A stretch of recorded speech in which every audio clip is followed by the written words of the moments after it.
కష్టపడు, 7వ దినాన విశ్రాంతి తీసుకో, దానిని పరిశుద్ధంగా ఆచరించు. ఆ రోజు దేవుని సన్నిధిలో మనం గడపాలని. ఎంతమంది దేవుని సన్నిధికి రాగలుగుతున్నారు?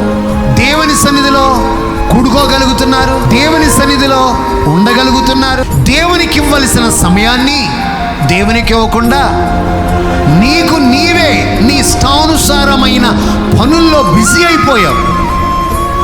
దేవుని సన్నిధికి రాలేకపోతున్నావు.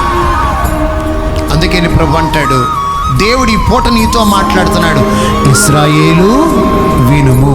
అందరు చెప్పండి, ఇశ్రాయేలు విను. ఏం వినాలి? సన్నిధికి రావడం నేర్చుకోవాలి, సన్నిధిలో ఉండటం నేర్చుకోవాలి, సన్నిధిలో జీవించడం నేర్చుకోవాలి. అప్పుడు ఆయన సన్నిధిలో ఉన్న సకలమైన దీవెనలు, ఆశీర్వాదాలన్నీ మీకు దేవుడు సమృద్ధిగిచ్చునుగాక.